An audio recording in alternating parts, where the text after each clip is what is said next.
ফ্ৰেণ্ডসকল, আজি ভিডিঅ'টোত জানিব চেষ্টা কৰিম যদি আপোনাৰ জব কাৰ্ড আছে সেই জব কাৰ্ডটো এক্টিভ আছে না নাই, লগতে আপোনাৰ জব কাৰ্ডত কিমান টকা পইচা আছে সেইটো আপুনি আপোনাৰ মোবাইল ফোনতে চেক কৰিব পাৰিব।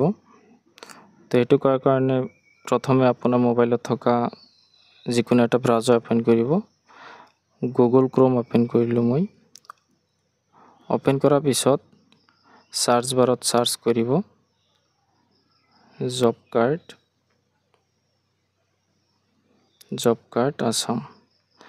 কাৰ্ড আসাম বুলি লিখি সাৰ্চ কৰিব। সাৰ্চ কৰাৰ পিছত এই যেটো প্ৰথম ওয়েবসাইট আহিব এইটো লিংকত ক্লিক কৰিব। এইটো ওয়েবসাইটত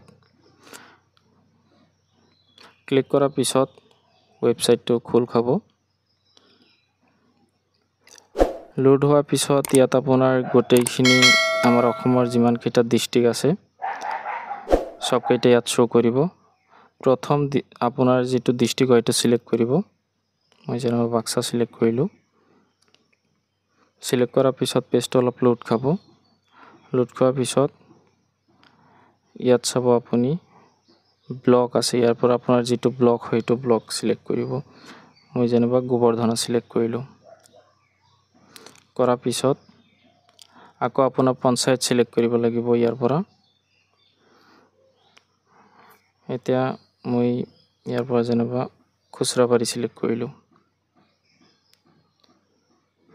খুচৰাবাৰী সিলেক্ট কৰাৰ পিছত আপোনাৰ যেটো হয় পঞ্চায়ত ইয়াত চাওক প্ৰথমে ষ্টেট সিলেক্ট হৈছে, তাৰ পিছত আমি বাক্সা সিলেক্ট কৰিলোঁ, তাৰ পিছত আপোনাৰ ব্লক সিলেক্ট কৰিলোঁ, তাৰ পিছত পঞ্চায়ত সিলেক্ট কৰিলোঁ। এতিয়া ইয়াত বহুত কেইটা লিষ্ট আহিব বহুত ধৰণৰ কিবা কিনি চোৱাৰ কাৰণে। তো আমাৰ জব কাৰ্ড চোৱাৰ কাৰণে ইয়াত যেটো প্ৰথমত R1 job card oblique registration ইয়াত চাব 3 নম্বৰত লিখা আছে job card oblique employment register. এই 3 নম্বৰত ইয়াত ক্লিক কৰিব। ক্লিক কৰাৰ পিছত লগে লগে আপোনাৰ সন্মুখত এনেকুৱা আপোনাৰ পঞ্চায়তৰ যিমান কেইটা জব কাৰ্ড আছে সব ইয়াত ওলাই যাব। এতিয়া ইয়াৰ পৰা আপোনাৰ জব কাৰ্ড এনে বিচাৰি ওলোৱাত বহুত সময় লাগিব। তো শৰ্টকাটত ওলোৱাৰ কাৰণে এই ওপৰত 3 ডটত ক্লিক কৰিব। ক্লিক কৰাৰ পিছত ফাইন্ড ইন পেজ এইটো অপচনত ক্লিক কৰিব।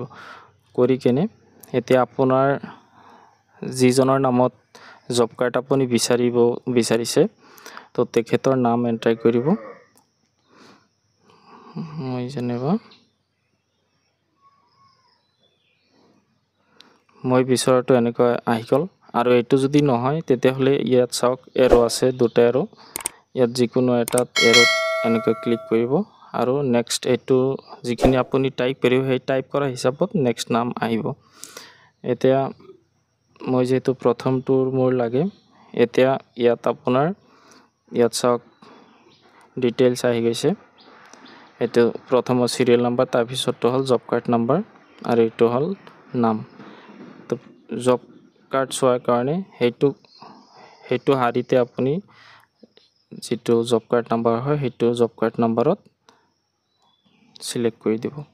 কৰাৰ পিছত চাওক আপোনাৰ জব কাৰ্ডৰ ডিটেইলছ সকলোখিনি ইয়াত আহি গৈছে।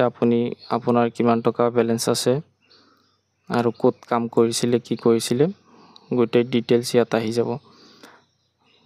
আৰু এতিয়া যদি আপুনি বিচাৰে এইটো পেজটো আপুনি মোবাইলত সেভ কৰি ৰাখিব, তে সেভ কৰাৰ কাৰণে এই 3 ডটত ক্লিক কৰিব।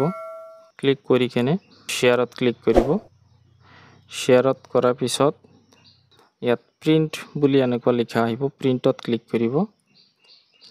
প্ৰিন্টত ক্লিক কৰাৰ লগে লগে এনেকুৱা অপচন আহিব। ইয়াত আপুনি এৰোত এবাৰ ক্লিক কৰি চাই ল'ব কালাৰত আছে, কালাৰিং হিচাপত সেভ হ'ব।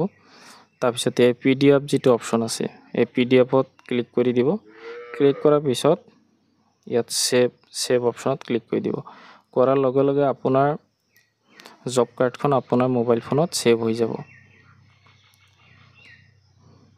চাওক এই জব কাৰ্ড মাত্ৰ জাষ্ট ডাউনলোড কৰিলোঁ, এই সব ডাউনলোড হৈ গৈছে। তো ভিডিঅ'টো যদি ভাল লাগে চেনেলটো সাবস্ক্ৰাইব কৰিবলৈ নাপাহৰিব। তো আজিৰ কাৰণে এইখিনিয়ে, ধন্যবাদ।